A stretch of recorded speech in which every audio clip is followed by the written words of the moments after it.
好啦，跟住咧我哋就會講呢個 Aristotle 嘅2014份 More 嘅 Paper Two 啦。好，咁咧我淨係想講呢個A3呢個位啫，係啦。咁佢呢個圖有咩 mistake 啊？首先咧，你會見到咧，佢呢支咧唔係用一個傳統上嘅 titanium electrode 啦。咁如果佢就算佢用 iron electrode 啊，或者係咩 steel electrode 啊，都係錯嘅，因為 steel 入面咧即係不鏽鋼啦，不鏽鋼入面其實都係有鐵噶嘛。你知鋼鐵入面其實係混咗一啲鐵啦，鐵再溝一啲 carbon 啊，一啲雜質落去，令到佢個硬度提升啦。咁但係咧喺呢個位咧，因為佢係一個 anode 嚟噶嘛，iron 係會做。iron metal 咧係會 undergo oxidation 嘅，咁所以咧呢個位係絕對唔可以用 steel 啦，亦都唔可以用 platinum。點解唔可以用 platinum？雖然佢好 inert，咁但因為咧呢度位嘅 concentrate，因為 concentrate effect 啦，咁所以咧 chlorine 就會幫佢出嚟啦，而 chlorine 咧係會 attack platinum electrode 嘅，咁所以 platinum 都唔用得。咁你唯一可以用嘅咧就係 titanium electrode，titanium electrode，titanium electrode。好啦，第二個位置咧就係、呢、個水位啦。咁而家個水位咧唔係一樣嘅兩邊。咁如果水位率唔係一樣嘅咧，就會出現一個我哋板熟稱嘅 hydrostatic pressure 水壓差啦。咁呢個水壓差咧就會令到一邊咧會令到咧呢邊嘅 higher hydrostatic pressure 咧就會 push 啲 water 咧 push 啲 liquid 咧去咗另一邊嗰度，去低啲嗰邊，高去低嗰邊，係啦。咁所以咧一定要一樣嘅，咁先唔會出現呢種呢個 hydrostatic pressure 嘅 difference 咯，係啦。咁先會有 only 呢個 cat iron 嘅 flow。咁呢個 membrane 即係呢個 iron permeable membrane 先會 work 嘅。如果唔係咧，佢啲壓力咧係會 push 到其他 iron 咧過到去嘅，咁就唔啱啦。呢件事就對呢個 membrane cell 嚟講，咁就出唔到一個飄滑嘅 sodium hydroxide。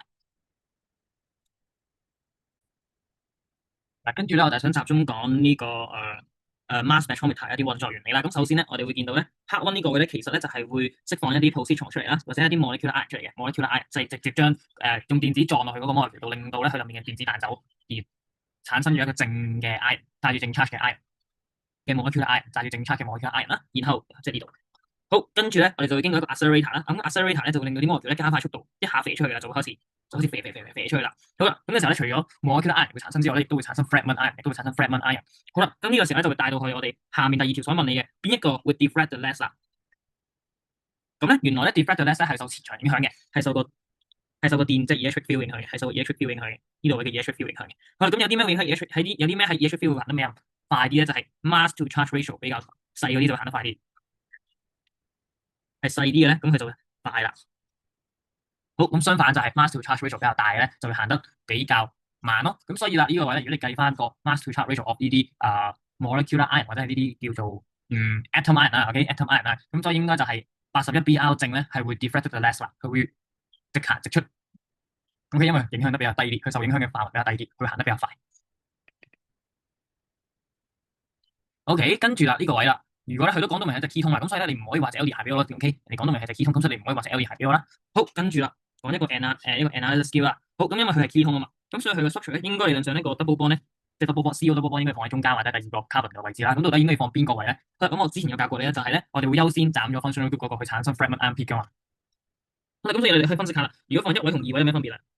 放二位同三位有咩分別啊？咁如果我哋放三位咧，咁我條咧睇落去咧喺邊度斬啊？應該就喺呢度斬咯。如果係二位就會喺呢度斬啦，咁三位就會喺呢度斬啦。OK，咁所以咧你會見到個 outcome 有啲唔一樣嘅，你見到個 outcome 有少少唔一樣。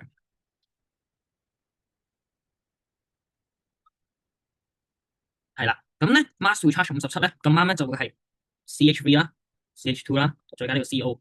OK，係啦，咁所以咧你會但係咧另一邊咧你係見唔到呢個 charge，你係見唔到呢個 peak 嘅，你最多見到 CH3、CH2 同埋 CH2 呢個加埋咧最多係14+15+14+14乘2，就係15+14乘2。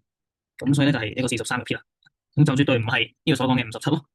咁啊絕對唔係呢個所講嘅57啦。OK，咁所以個 structure 咧只可以係 pan-freon。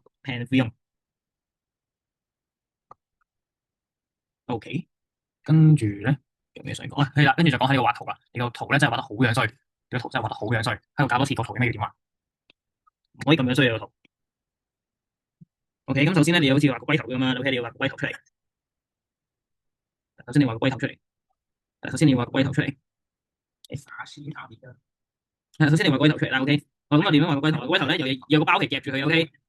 OK，咁就要咁樣啦。OK，跟住咧中間咧有個扣起住佢嘅，係啦，就好似包皮同埋個陰莖嘅長度，中間個陰莖嘅長度咁。OK，好啦，跟住咧呢個嘢液體啊嘛，OK，有液體啦，跟住你要點一點咩啊？anti-damping granule 俾佢啦。跟住咧最緊要係咩？個 condenser，OK，咁記住呢部分要 water in water out 啦。OK，記住呢部分要 water in water out 啦。跟住咧記住呢度應該要開口嘅，呢個最頂嗰個 bottom，呢個要 open top 嘅，應該要 open top。OK，係啦，跟住加埋所有呢部咧你就完成啦。咁呢部部分咧你冇問題嘅，但係你幅圖真係好樣衰，講多次，你幅圖真係好樣衰，麻煩練一練佢幅圖先，真係好樣衰。OK，連個龜頭都見唔到，咁我真係幫你唔到啦。OK，好啦，其他位都做得 OK 嘅，咁所以咧唔多講啦。OK，就係咁啦。